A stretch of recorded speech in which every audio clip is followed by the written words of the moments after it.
Hello students, मैं हूं शाइना परमार। आज आपके लिए लेके आई हूं नया टॉपिक, वो है जैनिज्म। इससे पहले हम पढ़ चुके हैं बुद्धिज्म के बारे में। बुद्ध धर्म में हमने देखा कि कैसे एक अच्छे घराने से, परिवार, राजकुमारों के परिवार से वो निकलते हैं महात्मा बुद्ध और अपने जीवन में संन्यास ले लेते हैं और धर्म का प्रचार करते हैं। बुद्ध धर्म को चलाने वाले, शुरू करने वाले और उनके ही मेन गुरु कहलाने वाले महात्मा बुद्ध ही थे। उसके बाद ये गद्दी ना तो आगे किसी ने ली और ना ही ऐसी कोई परंपरा चलाई गई। लेकिन आज हम जो पढ़ेंगे वो है जैनिज्म, जो थोड़ा हटके है। हालांकि बहुत सारी बातें दोनों की आपस में मिलती हैं, बुद्ध धर्म की और महावीर स्वामी की, तो इसे कंपैरिजन में भी पढ़ा जा सकता है। आपके लिए आसान रहेगा अगर आप एक तरफ महात्मा बुद्ध और दूसरी तरफ महावीर स्वामी लिखें, बीच में लाइन लगाएं और कंपैरिजन में इसको पढ़े तो याद होगा, आसान होगा याद करना। तो आज हम पढ़ते हैं जैनिज्म। जैनिज्म में वैसे तो हम पढ़ेंगे महावीर स्वामी के बारे में, लेकिन हमें ये जानना होगा कि इसका बेस क्या है इस धर्म का। तो ये माना गया है कि इस धर्म में 24 तीर्थंकर हुए हैं। 24 तीर्थंकरों में से जो पहले 23 हैं, उनमें से सबसे पहले हैं ऋषभदेव। हमारे पास इनका नाम है। हालांकि हमारे पास पूरे 24 तीर्थंकरों का नाम है, लेकिन वो पढ़ना शायद इतना ज़रूरी नहीं है जितना पहले 23 में और 24 के बारे में पढ़ना ज़रूरी है।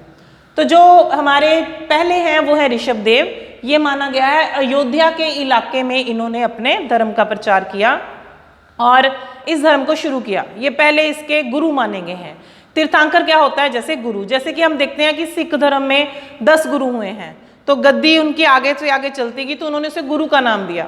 तो जैन धर्म में उन्होंने जिसको आगे गद्दी दी उसका नाम है तीर्थंकर, बोलते हैं उनको। तीर्थंकर मतलब तीर्थ करने वाले और जगह जगह धर्म का प्रचार करने वाले। तो इसमें से जो दो नंबर से लेके 22वें नंबर तक जितने भी हमारे तीर्थंकर हैं उनके बारे में हम नहीं पढ़ते, लेकिन हमारे पास 23वें तीर्थंकर का नाम है 23rd, वो हैं पार्श्वनाथ। ये माना गया है कि बनारस के एरिया में ही ना उन्होंने अपने जो टीचिंग्स है उसका प्रचार किया। इनकी वहाँ पे शादी हुई। इनकी पत्नी का नाम है प्रभावती और इन्होंने 84 दिन तक घोर तपस्या की। तपस्या करने के बाद उन्हें 84वें दिन ज्ञान की प्राप्ति हुई। तो जैसे हमने बुद्ध धर्म में देखा, इनके जो ज्ञान है उन्होंने इसको नाम दिया है कवल्य, और हमने बुद्ध धर्म में देखा उसको निर्वाण बोला गया है। हिंदू धर्म में उसको मुक्ति बोलते हैं। तो इन्हें कैवल्य प्राप्त हो गया और उसके बाद उन्होंने सोच लिया कि मुझे धर्म का प्रचार कैसे करना है, क्योंकि उस वक्त समाज में बुराइयां बहुत फैली हुई थी। चोरी चकारी थी, झूठ बोलना था, एक दूसरे को मारना था, और सबसे बड़ी बात, घर बार छोड़ के जंगलों में चले जाओ, ये भी बहुत प्रचलन था इस बात का। तो इन्होंने जो शिक्षाएं दी वो थी अहिंसा, यानी किसी की हत्या नहीं करनी है, किसी भी छोटे की या किसी भी पशु जानवर की हत्या नहीं करनी है। दूसरा, झूठ मत बोलो। तीसरा है चोरी मत करो। और इनको तो शायद एक्सप्लेन करने की अब ज़रूरत ही नहीं है कि कैसे झूठ नहीं बोलना है, कैसे चोरी नहीं करनी है। और उसके बाद है संपत्ति मत रखो। तो आप अपने पास इतना ज़्यादा धन दौलत और ज़मीन जायदाद इकट्ठे करने की जो इच्छा है वो ख़त्म कर दो, तो आपको भगवान की प्राप्ति हो जाएगी। तो इतनी आसान बातों से अगर भगवान मिल रहा हो तो ऑब्वियसली है कि वो धर्म का प्रचार होगा ही। और भगवान को पाने के लिए हमें यही सब कुछ करने की तो ज़रूरत है। एक बात उन्होंने और की, वो था गृहस्थ जीवन। वो खुद भी परिवार में रहे। पहले उन्होंने तपस्या की, लेकिन फिर परिवार में रहने लगे और लोगों से भी कहा कि भगवान पाना है तो परिवार में ही रहो। तो इस तरह से उन्होंने धर्म का प्रचार किया।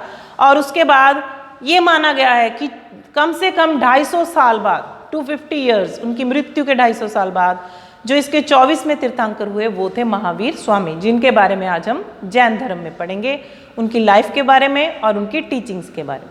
तो ये है हमारे पास उनकी लाइफ महावीर स्वामी की, जिन्हें अलग अलग नामों से जाना जाता है। जो इनका नाम है वो है वर्धमान। बचपन में इनके माता पिता ने इनका नाम रखा था वर्धमान, लेकिन इन्हें महावीर और जिन 2 नामों से जाना जाता है। तो महावीर स्वामी यानी महान योद्धा, महावीर का मतलब है, जिन मतलब जीत जाना, हर चीज को पा लेना। तो जब इन्हें ज्ञान की प्राप्ति हुई तो इन्हें जिन कहा गया था, इसलिए महावीर स्वामी का नाम जो है इस तरह से ही पुकारा जाता है। इन्हें वर्धमान के नाम से नहीं जाना जाता। महावीर स्वामी या जिन जैन धर्म में इन्हें बोला जाता है। तो ये जैन धर्म है हमारे पास, जैसे हमने बुद्ध धर्म पढ़ा। इनका जो जन्म है वो हुआ 599 BC में, 599 BC में।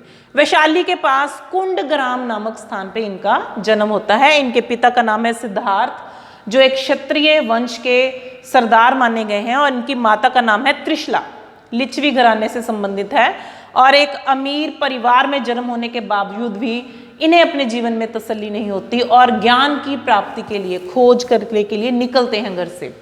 कैसे निकलते हैं? ये माना गया है, ये उनका त्याग और तपस्या का समय है। इनके माता पिता से इन्होंने पूछा, वैसे ये सोचा गया है कि पहले माता पिता ने ये सोचा कि इनकी शादी कर दें तो परिवार में व्यस्त हो जाएंगे, तो इनकी पत्नी का नाम है यशोदा। यशोदा से इनकी शादी कर दी गई। इनके घर एक पुत्री का जन्म हुआ। पुत्री का नाम रखा गया प्रियदर्शना। बाद में प्रियदर्शना की शादी हुई जमाली के साथ, तो जो बाद में महावीर स्वामी का सेवक भी बना, उनका अनुयायी बन गया, उसने भी जैन धर्म को अपना लिया। तो यशोदा उनकी पत्नी का नाम है, प्रियदर्शना उनकी पुत्री का नाम है। इसके बावजूद भी उनका मन परिवार में नहीं लगा, तो फिर क्या फैसला लेते हैं? घर बार छोड़ने का फैसला लेते हैं। अपने माता पिता से पूछते हैं तो वो मना कर देते हैं। फिर वो अपने परिवार में व्यस्त हो जाते हैं। जब ये अराउंड 30 ईयर्स के होते हैं, 30 साल की उम्र में होते हैं, तो इनके माता पिता का देहांत हो जाता है। तो ये अपने भाई का नाम बहुत इंपॉर्टेंट है, वो है नंदीवर्धन। नंदीवर्धन से बात करते हैं कि मेरा परिवार में मन नहीं लगता और मैं ज्ञान की प्राप्ति करना चाहता हूँ, तो क्या मैं घर बार छोड़ दूँ? तो अपने परिवार के साथ सलाह करने पर, एक दूसरे से डिस्कशन करने पर वो फैसला लेते हैं कि वो घर बार छोड़ देंगे। तो किसी को सोते हुए छोड़ के नहीं जाते, वो फैसला लेके जाते हैं कि मैं घर से चला जाऊंगा, और जंगलों में भटकते हैं। उनका ये मिशन हो जाता है कि आखिर मुझे पता चले कि मुझे करना क्या है। तो जैसे महात्मा बुद्ध को पता चल गया था कि उन्होंने क्या करना है, कि अपने शरीर को कष्ट नहीं देना है, भूखे नहीं रहना, बल्कि संघ बना के रहो और वो जात पात ऊंच नीच खत्म करो और अपनी इच्छाओं को खत्म करो। इस तरह से ये भी ज्ञान की प्राप्ति करना चाहते थे, तो जंगलों में भटकते हैं। ये माना गया है इनके तन पे कपड़े नहीं रहते, तो ये कपड़े ढूंढने नहीं जाते। जिस तरह से नगर नवस्था में घूमते हैं, अवस्था में, उसी तरह से घूमते हैं। 5-10 दिन भूखे भी रह लेते हैं अगर भोजन नहीं मिलता। ये भी माना गया है कई जगह पे तो इन पे पत्थर फेंके गए हैं। लोगों ने इनके पीछे कुत्ते तक छोड़े ताकि ये इस जगह को छोड़ के भाग जाएं। तो खूब भटके, बहुत लंबे समय तक ये भटकते रहे, भूखे प्यासे रहे, नगन अवस्था में घूमते रहे, और फाइनली उनको ज्ञान की प्राप्ति होती है। उनका एनलाइटमेंट टाइम आता है 12 साल 5 महीने और 15 दिनों तक ये घूमते हैं, प्राप्त करना चाहते हैं उस चीज को जो उन्हें इतने लंबे समय तक नहीं मिली। तो 42 ईयर्स 42 साल की उम्र में उन्हें ज्ञान की प्राप्ति होती है। जिस जगह पे ज्ञान की प्राप्ति होती है, अगर हम उसको याद रखें तो अच्छा होगा।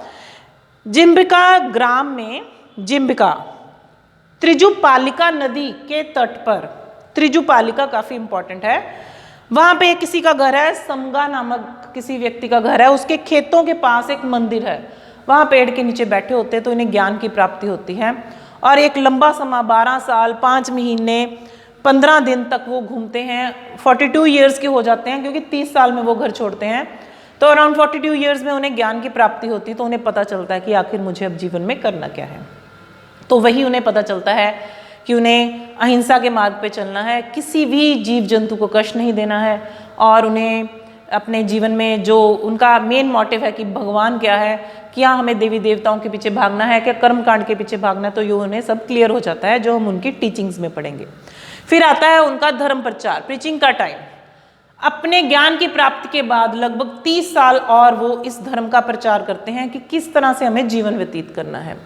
तो वो उनके जो मेन इलाके हैं बिहार की तरफ, उत्तर और पश्चिम की तरफ बिहार के इलाके हैं, मगध, अंग, मल, विदेह, कौशल, इन इलाकों में वो जैन धर्म का प्रचार करते हैं। यही इलाके हैं जहाँ पे बुद्ध धर्म का भी प्रचार हुआ है।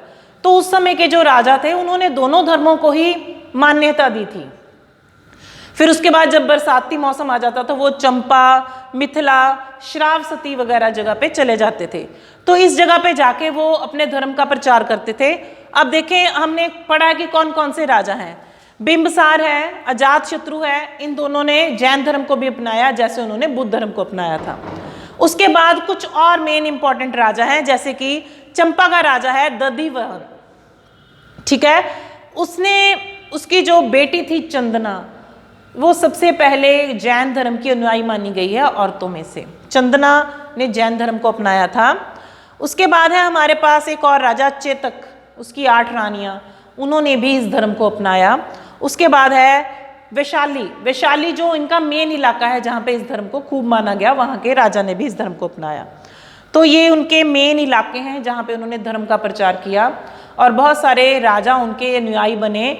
और ये बड़ी बात है कि किसी राजा की पुत्री ने जैन धर्म अपना लिया, तो चंदना का नाम हम नहीं भूल सकते। और उसके बाद एक लंबे समय तक इस धर्म का प्रचार करने के बाद 527 BC में, जब वो 72 ईयर्स के थे, राजगृह की एक जगह जहाँ जिसे अब पावा नगरी बोलते हैं, पावा नामक स्थान पे उनकी मृत्यु हो गई। तो इस तरह से महावीर स्वामी का जो जीवन है वो बड़ा महत्वपूर्ण है। खूब उन्होंने मेहनत की है, एक लंबे समय तक तपस्या की है, एंड फाइनली उन्हें ये ज्ञान हो जाता है कि किस तरह से हमने इस जीवन मरण के चक्र से किस तरह से मुक्त होना है। यही है उनका जीवन। और इसके बाद हम पढ़ेंगे इनकी टीचिंग्स के बारे में। Thank you so much. इसे आप एक बार ध्यान से देख सकते हैं।